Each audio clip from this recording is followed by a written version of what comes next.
पे मात्र 1900 रुपये है, लेकिन हम लोगों को 10,000 के मोबाइल में काम करना पड़ता है।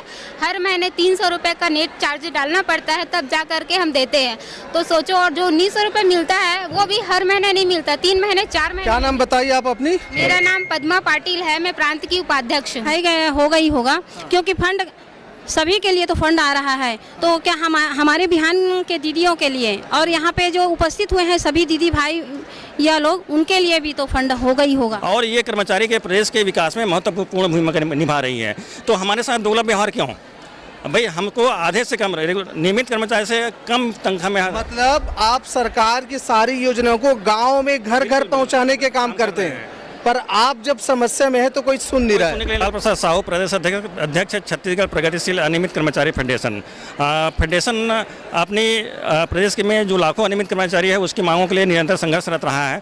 और हमारी मांग यथा प्रदेश के अनियमित कर्मचारियों को नियमितीकरण करने, निकाले गए कर्मचारियों की बहाली, न्यून वेतन पाने वाले कर्मचारियों को न्यूनतम वेतन देने, अंशकालीन कर्मचारियों को पूर्णकालीन करने, आउटसोर्सिंग, ठेका, स्व सहायता समूह समिति के माध्यम से जो कर्मचारी रखे गए हैं उसको सीधे विभाग में रखकर एक निश्चित समय में नियमित करने जैसे मुद्दे को लेकर के आज तूता रायपुर में हम ध्यान आकर्षण सभा और रैली कर रहे हैं। इस रैली के माध्यम से हम अपनी बातों को शासन प्रशासन के समक्ष रखना चाह रहे हैं। गोपाल जी, आपका मूल मांगे नियमितीकरण करना है। मूल क्या है? मूल बताइए। मूल तो हमारे 4 मांग है। नियमितीकरण, निकाले गए कर्मचारियों की बहाली, न्यून वेतन पाने वाले कर्मचारियों को न्यूनतम वेतन देने, अंशकालीन कर्मचारियों को पूर्णकालीन करने और आउटसोर्सिंग, ठेका, सेवा प्रदाता समूह समिति के माध्यम से जो सिस्टम है वो बंद करने के। मैडम, अंशकालीन नियमितीकरण, जो निकाले गए उन्हें बहाली और ठेकेदारी प्रथा बंद, यही मूल है। क्यों इनकी आवश्यकता पड़ रही है? कैसे आप लोग असुरक्षित महसूस कर रही हैं? हम न्यूनतम मानदेय पे काम कर रहे हैं, इसके लिए हमें नियमितीकरण की बहुत ज़रूरी है।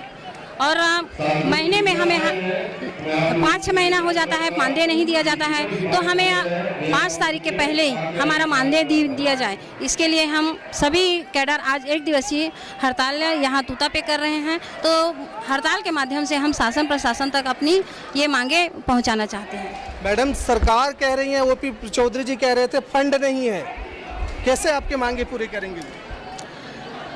फंड तो है ही होगा ही होगा, क्योंकि फंड सभी के लिए तो फंड आ रहा है। तो क्या हमारे बिहान के दीदियों के लिए और यहाँ पे जो उपस्थित हुए हैं सभी दीदी भाई या लोग, उनके लिए भी तो फंड होगा ही होगा, क्योंकि बहुत कम मानदेय पे उन लोग अपना काम कर रहे हैं। अच्छा, आप लोग ये हमें समझाइएगा कि मूल काम आपका क्या है, कैसे सरकार को फायदा पहुंचा रहे हैं, आम लोगों के लिए काम कर रहे हैं, और जब आप समस्या में हैं तो सरकार क्यों नहीं सुन रही? क्या कैसा लग रहा है गोपाल जी?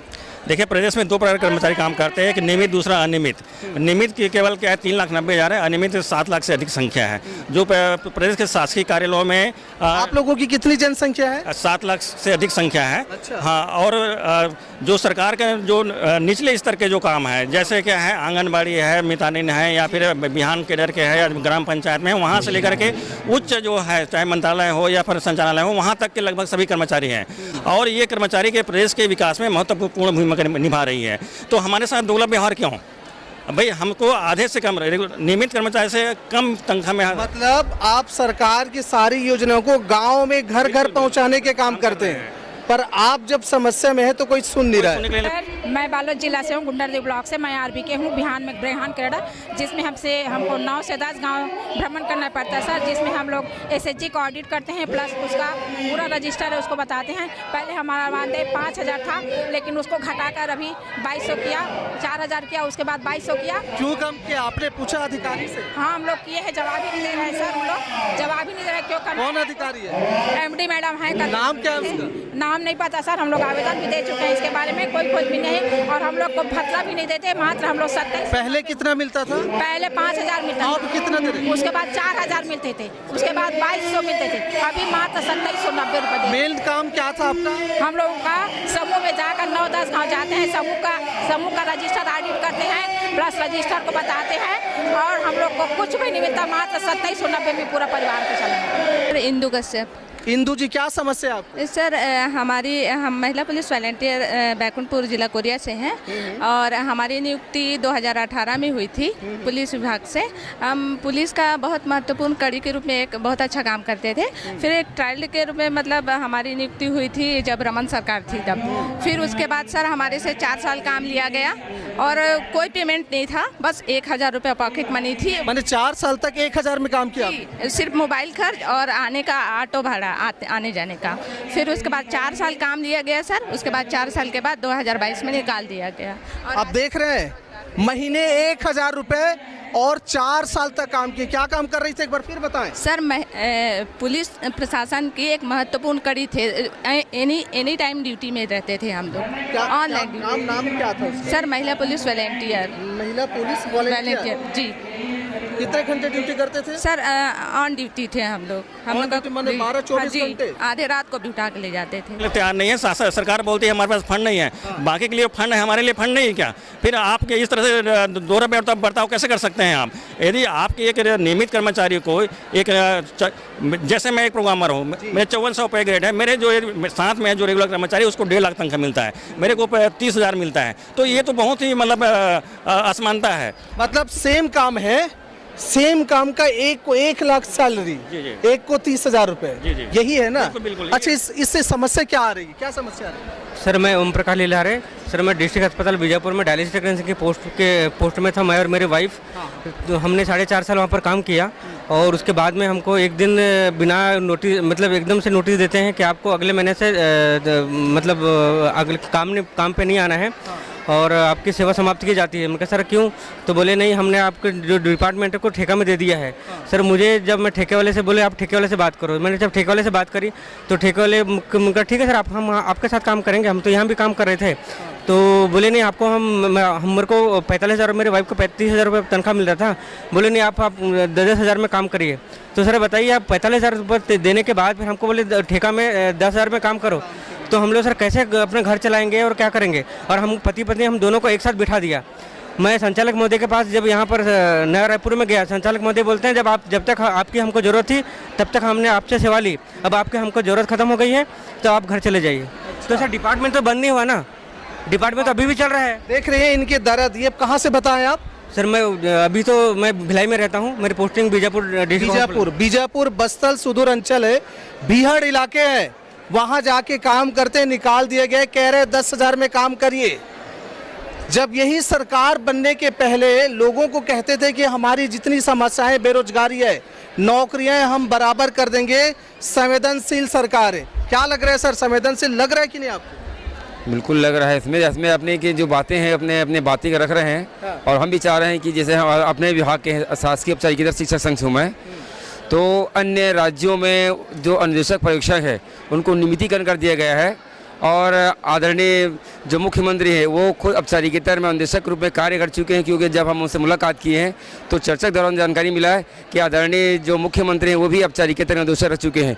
तो आज अनुदेशक जो है अपने परिवार को चलाने में उनको बहुत दिक्कत हो रही है। तो हम माननीय महोदय से चाहते हैं कि जिस तरह अन्य राज्यों में नियमितीकरण किया गया है अनुदेशक परीक्षकों को, उसी तरह से हमारे राज्य में भी हमको नियमितीकरण किया जाए। मैडम ये मुझे बताएं, आप लोग किसी सरकार से, किसी मंत्री से, किसी से बातचीत हुई है? क्या कहना है उनका?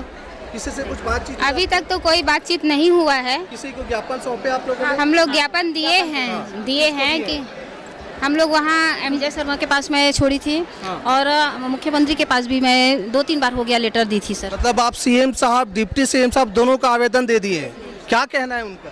सर उन्होंने लेटर तो बस ले लिए और कुछ नहीं बोले कि हम लोग आपका करवा देखेंगे। हो गया लेटर दिए? सर 1 माह हो गया। 1 माह हो गया। हाँ, क्या कह रहे थे आप, बोलिए। क्योंकि हमारी प्रांत की अध्यक्ष दीदी ने जानकारी दिया है कि हम दे चुके हैं करके, फिर भी हमारे लिए कोई भी बातचीत नहीं हो रहा है, हमारे बारे में सोचा नहीं जा रहा है। जबकि हम लोग केंद्र की जो योजना है, राज्य की भी योजना है, उसको हम लोग ज़मीनी स्तर पे काम करते हैं। हम लोग को इतने ऊपर प्रेशर है हम लोगों का कि आए दिन मोबाइल में हम लोगों को काम दिया जा रहा है। 3-3, 4-4 प्रकार के काम हम लोग एक साथ कर रहे हैं। कहाँ की रहने वाली हैं आप? मैं दुर्ग की हूँ। मैं प्रांत की उपाध्यक्ष हूँ, पद्मा पाटिल। क्या काम करती हैं आप? मैं एक सक्रिय महिला हूँ। जो जमीनी स्तर गांव का जो काम होता है, समूह बनाना, समूह का रजिस्ट्रेशन करना, खाता खुलाना, उसके अलावा भी हम लोग लोकोस में एंट्री, लखपति दीदी बनाना, जितने भी सरकार की योजना है उसको हम मोबाइल में काम करते हैं। मेरा मानदेय मात्र 1900 रुपये है, लेकिन हम लोगों को 10,000 के मोबाइल में काम करना पड़ता है। हर महीने 300 रुपये का नेट चार्ज डालना पड़ता है, तब जा करके हम देते हैं। तो सोचो, और जो 1900 रुपये मिलता है वो भी हर महीने नहीं मिलता, 3 महीने 4 महीने। क्या नाम बताइए आप अपनी? मेरा नाम पद्मा पाटिल है, मैं प्रांत की उपाध्यक्ष हूँ। देख रहे हैं दर्शकों, ये प्रांत उपाध्यक्ष हैं, ये बता रही हैं महीने का इनका वेतन 1900 रुपये है। आज की महंगाई, सरसों का तेल, आज टमाटर 100 रुपये से ज़्यादा है। ये खुद कह रहे हैं कि 10,000 के मोबाइल में वो 1900 रुपये तनख्वाह लेती है, और सरकार के जो मूल सुविधा काम देने की बातें हैं, उनकी सहयोग सहायता की बातें जमीनी स्तर पर उतर के काम करती। सोचिए 1900 रुपये में इनका महीना। कितने परिवार में लोग हैं आपके? हम लोगों के परिवार में 8 लोग हैं। 8 लोग हैं जी।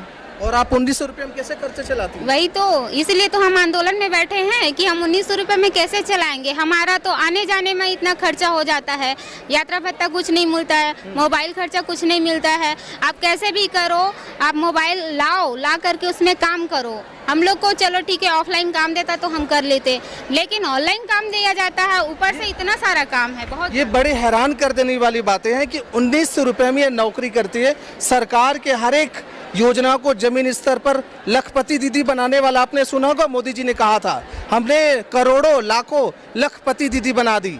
यही लोग वो काम करते हैं और इनका तनख्वाह महज 1900 रुपये। मतलब मैं समझ नहीं पा रहा हूँ कि ऐसा क्या हो रहा है। और कितने लोग ऐसे जिनको 1900 रुपये मिलता है इसमें से? क्या काम करती हैं आप? सक्रिय महिला। आप भी? जी। कैसे खर्चे चलाती हैं? क्या 100 रुपये किलो टमाटर खरीद पाती है? नहीं खरीद पाते हैं। आप कैसे चलाती हैं घर? चलाती हैं सर, बच्चे थोड़े थोड़े करके जोड़ जोड़ के चला रहे। अब देख रहे हैं तमाम चीज़ें कि तूता धरने पे इन लोग आए हैं। इनकी बहुत बेसिक मांग है। महज 1900 रुपये में ये नौकरी कर रही है, उसे बढ़ाए सरकार। अब देखना ये होगा कि छत्तीसगढ़ में डबल इंजन की सरकार है, साए साए की सरकार है, और ऊपर मोदी जी की सरकार है। भारी मतों से इस बार बीजेपी को छत्तीसगढ़ में इन सब ने चुना है। इनकी समस्या महज 1900 रुपये। मतलब मैं कह रहा हूँ तो मुझे महसूस हो रहा है, आज की महंगाई में इतनी कम तनख्वाह में कोई काम कैसे कर पाएगा। अब देखना ये होगा कि इन सब की मांगे सरकार कितनी जल्दी सुनती है और कितनी जल्दी वो अपने प्रशासन को भी आदेश देती है। तब तक बने रहे हमारे साथ, देखते रहिए महानदी न्यूज़। जय हिंद, जय छत्तीसगढ़।